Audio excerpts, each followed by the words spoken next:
श्री स्वामी समर्थ जय जय स्वामी समर्थ। स्वामींचं नाव घेऊन मी आजच्या ह्या नवीन व्हिडिओला सुरुवात करते। हिंदू धर्मात अमावास्या तिथीला खूप महत्त्व आहे। पितरांना प्रसन्न करण्यासाठी अमावास्या तिथी देखील विशेष मानली जाते। यंदा वर्षातील पहिली शनी अमावास्या शनिवारी म्हणजेच 29 मार्चला येत आहे। यावेळी सूर्यग्रहण अमावास्या तिथीला होत असून हा दिवस शनिवार आहे। शनिवारी येणाऱ्या अमावास्येला शनी अमावास्या किंवा शनैश्चरी अमावास्या म्हणतात। ही शनैश्चरी अमावास्या ही 2025 सालची पहिली अमावास्या आहे। या तिथीला शनिदेवाची पूजा केल्याने शनिदोष, साडेसाती, धैर्याचे अशुभ प्रभाव कमी होतात आणि शनिदेवाच्या आशीर्वादाने जीवनात सुख, शांती आणि समृद्धी येते। स्कंद, पद्म आणि इतर अनेक पुराणानुसार फाल्गुन महिन्यात येणाऱ्या शनी अमावास्येच्या दिवशी पवित्र नद्यांमध्ये स्नान, दान, पिंडदान आणि तर्पण केल्याने व्यक्तीची सर्व पापे नष्ट होतात। शनिदेव आणि महादेवांची पूजा करून शनी अमावास्येच्या दिवशी दान केल्याने अनेक यज्ञाच्या बरोबरीचे पुण्य प्राप्त होते। तसेच या तिथीला तर्पण आणि श्राद्ध केल्याने पितर प्रसन्न होतात आणि पितृदोषापासून मुक्ती मिळते। तसेच शनी अमावास्येच्या दिवशी शनिदेवाची कृपा प्राप्त करण्यासाठी काळे तीळ, मोहरीचे तेल, उडीद डाळ इत्यादी शनीशी संबंधित वस्तू दान करणे आणि पिंपळाच्या झाडाची पूजा करणे अत्यंत शुभ मानले जाते। अमावास्या तिथीला आपल्या पितरांसोबत माता लक्ष्मीच्या पूजनाला सुद्धा विशेष महत्त्व हे दिलं जातं। तसेच या दिवशी काही प्रभावी उपाय केल्याने आपल्या जीवनामध्ये असणारी जी संकट आहेत, विघ्न आहेत, दोष आहेत, दारिद्र्य ते दूर होण्यामध्ये सुद्धा मदत ही मिळत असते।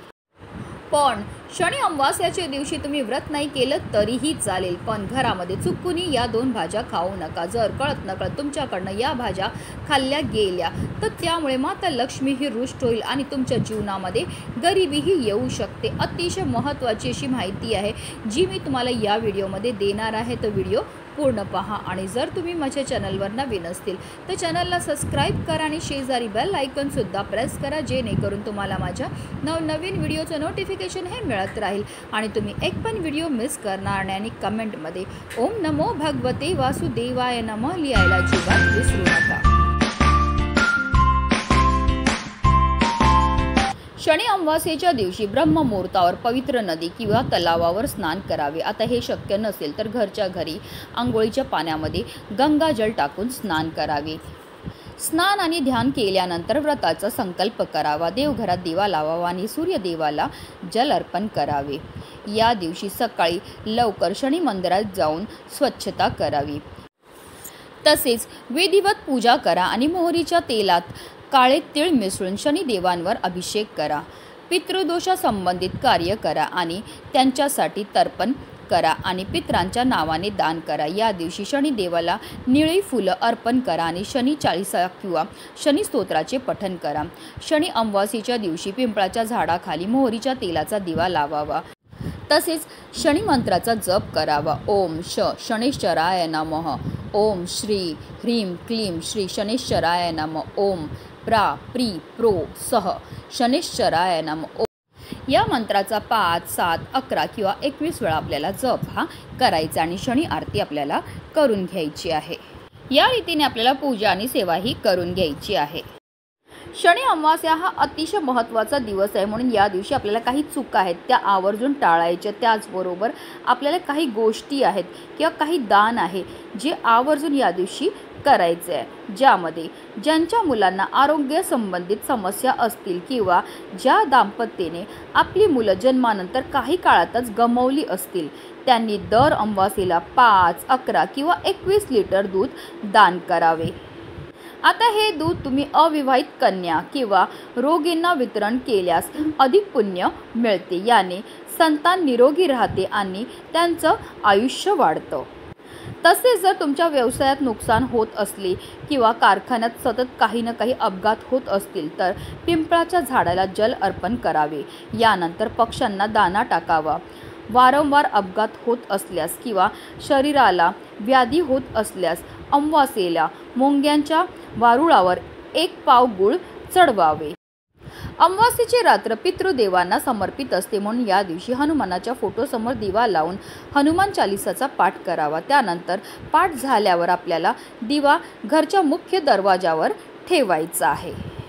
तर यात काही गोष्टी आहेत ज्या आपल्याला आवर्जून अमावास्येच्या दिवशी करायच्या, पण त्याचबरोबर काही चुका आहेत त्यासुद्धा आवर्जून आपल्याला अमावास्येच्या दिवशी टाळायच्या, ज्यामध्ये अमावास्येच्या दिवशी आपल्या दारात कोणताही व्यक्ती आला, भिक्षुक असू दे, भिकारी असू दे, त्याला रिकामी हाती आपल्याला पाठवायचं नाही आहे. त्याला आपल्या यथाशक्तीप्रमाणे भोजन किंवा काही गोड वस्तू दान करावी. याने आपल्या वैवाहिक जीवनात मधुरता येते. लग्न होत नसल्यास मुलीसाठी तर हा एक अतिशय चमत्कारिक उपाय मानला जातो. तसेच अमावास्येच्या दिवशी कोणत्याही प्रकारच्या तामसिक वस्तूंचं सेवन हे करायचं नाही आहे, जसं की मांस, मच्छी, मटण, मदिरा, तंबाखू, गुटखा याचं सेवन आपल्याला अजिबात करायचं नाही आहे. तसेच या दिवशी आपल्याला आवर्जून ब्रह्मचर्याचं पालन करायचं. तसेच अमावास्येच्या दिवशी आपल्याला चुकूनही कोणाचंही मन दुखवायचं नाही, कोणाचाही अपमान हा करायचा नाही आहे. तसेच अमावास्येच्या दिवशी आपल्याला चुकून नवीन झाडू खरेदी करून घरी आणायचं नाही. जर आपल्याकडनं कळत नकळत नवीन झाडू खरेदी करून आणला गेला तर त्यामुळे माता लक्ष्मी आपल्यावर रुष्ट होते. आता आपल्याकडे कोणी झाडू मागायला आला, अगदी आपल्या शेजारी राहणारा सख्खा असला तरी त्याला अमावास्येच्या दिवशी थोड्या वेळ करता होईना पण आपल्याला अजिबात झाडू हा द्यायचा नाही आहे, कारण झाडू म्हणजे साक्षात माता लक्ष्मीचं स्वरूप असतं. आणि जर आपण आपल्या घरातनं झाडू कोणाला दिला तर आपल्या घरातनं माता लक्ष्मी ही निघून जाते. तसेच अमावास्येचा दिवस जो आहे तो पितरांशी जोडला जातो, त्यामुळे या दिवशी चुकूनही आपल्याला पूजेचं कोणतंही साहित्य जे आहे ते घरी आणायचं नाही आहे. जर आपण असं हे साहित्य आपल्या घरी घेऊन आले तर त्यामुळे आपल्या घरामध्ये नकारात्मकता येते, ज्यामुळे शुभ कार्यामध्ये विघ्न हे येऊ शकतात. तसेच अमावास्येच्या दिवशी चुकूनही आपल्या घरामध्ये धान्य किंवा कणिक आणू नये. याचा संबंध आपल्या पितरांशी जोडला असतो. ते आपल्या घरी आणल्याने आपल्याला कोणताही लाभ हा मिळत नाही, कारण अमावास्येच्या दिवशी पितरांकरता आपण श्राद्धविधी करत असतो. त्याचमुळे जे आपल्याला या दिवशी धान्य तसेच कणिक चुकूनही आपल्या घरी घेऊन यायचं नाही आहे. तसेच अमावास्येच्या दिवशी तांदूळ, साखर आणि मीठ कोणालाही देऊ नका, कारण त्या लक्ष्मी स्वरूप असतात. या वस्तू संपण्या अगोदरच आपल्याला आपल्या घरात आणून ठेवायच्यात. असं केल्यामुळे आपल्या घरामध्ये माता लक्ष्मी ही स्थिर राहते. तसेच अमावास्येच्या दिवशी चुकूनही आपल्याला कोणालाही दूध किंवा दही द्यायचं नाही. जर कळत नकळत आपल्याकडनं दूध किंवा दही दिलं गेलं तर त्यामुळे आपल्याला धनाची हानीही होऊ शकते. तसेच अमावास्येच्या दिवशी जर आपल्याला कोणी पांढरी मिठाई दिली, पेढा दिला, बर्फी दिली तर चुकूनही आपल्याला खायचं नाही, कारण पांढऱ्या वस्तूंमध्ये फारच लवकर तंत्रक्रिया ह्या केल्या जाऊ शकतात. अमावास्येच्या दिवशी माता लक्ष्मीची पूजाही केली जाते, त्यामुळे या दिवशी आपल्याला चुकूनही मांस, मच्छी, मटण, मदिराचं सेवन हे करायचं नाही आहे. जर कळत नकळत या वस्तूंचं सेवन केलं गेलं तर त्यामुळे माता लक्ष्मी आपल्यावर रुष्ट होते. त्याचबरोबर या दिवशी आपल्याला चुकूनही कांदा आणि लसूणचं सेवनसुद्धा करायचं नाही आहे, कारण कांदा आणि लसूणसुद्धा तामसी पदार्थामध्ये येतो. तसेच या दिवशी आपल्याला चुकूनही वांग्याचं सेवन हे करायचं नाही, कारण वांग हे तामसी पदार्थामध्ये येतं. त्याचबरोबर कोबी, मुळा या भाज्यांचं सेवनसुद्धा करायचं नाही. त्याचबरोबर आपल्याला या दिवशी चुकूनही आपल्या घरी डांगर हा घेऊन यायचा नाही आहे, तो कापायचा नाही आहे. त्याचबरोबर त्याचं सेवनसुद्धा करायचं नाही आहे. तर या काही चुका आहेत. त्याचबरोबर या काही भाज्या ज्या आवर्जून आपल्याला चुकूनही शनी अमावास्येच्या दिवशी खायच्या नाही आहेत. म्हणूनच व्हिडिओ जास्तीत जास्त लोकांपर्यंत शेअर करा, जेणेकरून प्रत्येकाच्या आयुष्याचं कल्याण हो हीच मनामध्ये इच्छा. श्री स्वामी समर्थ. जय जय स्वामी समर्थ.